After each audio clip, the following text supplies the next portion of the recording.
Episode 21, Get Leads at Live Events. This is your host, Dr. Justin Trosclair. Welcome back to the mini-sode. Hey, about a month and a half ago now, we had a podiatry series. It was 6 weeks, 119 through 125. Every guest was different. They all had a special, unique angle, from a musculoskeletal to a lady who had a life-changing heart condition to some business coaches. So a lot of good information there. Whether you're a podiatrist or not, I think you really can gather some implementation ideas. All right, well, today's show is from social media marketing, how to get leads and customers at events. We all know you got to know, like, and trust somebody, right? And meeting somebody in person gets you there faster. So when you attend a live event, whether it's like, say, Traffic and Conversion or the FTCA event that's coming up in September, have an agenda, especially like in these big marketing, depending on what you're doing. And you might already be a coach of some sort, and you have clients, and you're going to have clients there. Well, you can have meetups. You might meet up and have breakfast, and there's like a Q&A, maybe a small presentation, just to support your tribe while you're there. Also, you might know some of your clients or just your colleagues that are doing a presentation. And you might go support them in that. And then, talking to them, letting them know that you're there and all that. And I know the FTCA did that with the Parker Seminar, the Forward Thinking Chiropractic Alliance. They had some kind of happy hour or something and just got everybody to get together, talk. So when you get back on Facebook, you can remember who they were. You're like, oh, yeah, that guy was really cool. Maybe I need to follow him more, interact more. Another thing, if you're there to get leads, this is a doctor podcast, but you just kind of think about it. If you're at a trade show, a boat show, a health fair, go talk to the vendors and the exhibitors. You all are all in the same boat. You all went, you paid to have a booth. Go and talk to them. Everybody's hungry for people to talk to each other. Now, obviously, if a real customer comes by, take a step back and let them try to get their business. But other than that, they could be actual people you need to, it might be an easy way to get some good leads. And that doesn't even mean you have to actually have a booth. It just means, hey, you're there. Go and talk to these vendors. They paid money. You may have been there before. It's just nice to return the favor. I know I always felt good, even if another vendor came talk to me, because they know a lot of people too. They're a business. They're obviously trying to grow as well. Think of a good icebreaker.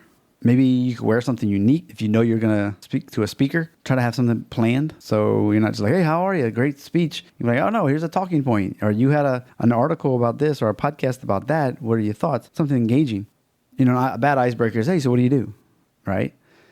You might have to ask, what's your favorite type of client? What actually brings you to this conference? And it opens up these open-ended questions, right?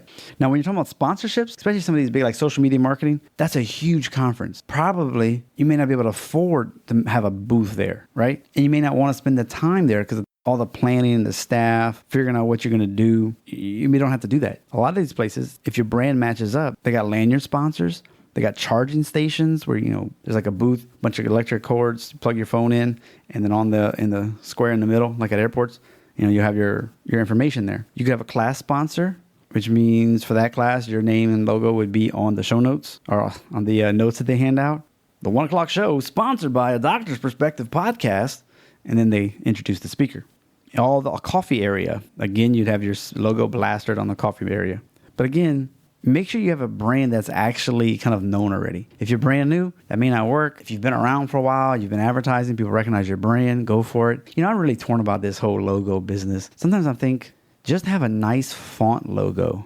You can see that I definitely had some variations. My original logo was cursive, and it was hard to kind of read for some people. So I was like, let me change it. And so I switched it up to that honeycomb thing.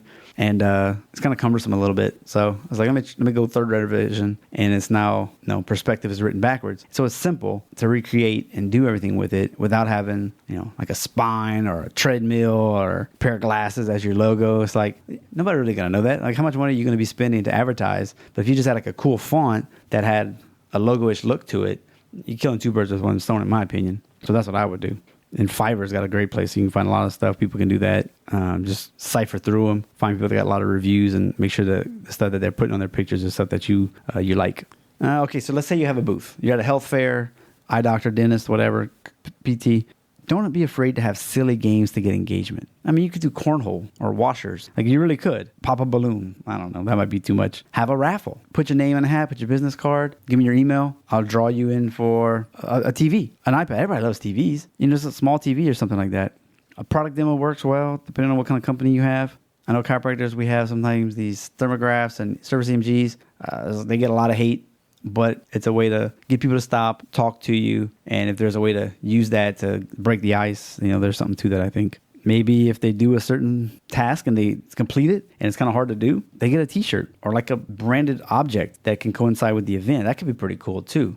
If you make 3 sandbags into the cornhole hole, boom. Wow, that's pretty hard to do. You did it. You get a t-shirt. People go crazy. Yay. All right.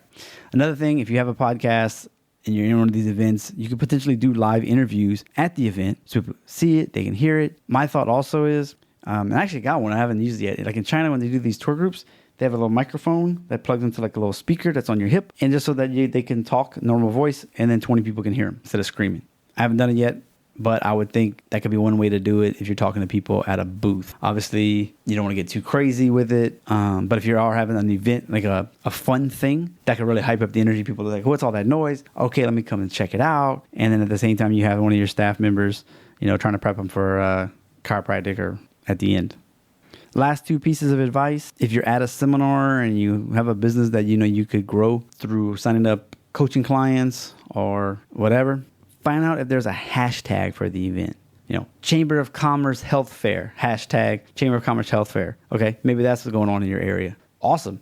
Use it. Post pictures throughout the day. Put that hashtag. People are going to notice it. Because you're in the area, it'll kind of pop up more likely in your area. Another thing, if you get really into it, you can do geotagging. I don't know all the details about this, but you can advertise just in this zip code and it'll target all these different people that are in the zip code at the same conference. And if you have a really good offer that's very coinciding with the event, oh my goodness, they're like, dude, they can go gangbusters. So they're definitely look into that. So there you have it. One more mini-sode in the books. Hope you got something from this. We just went hashtag behind the curtain.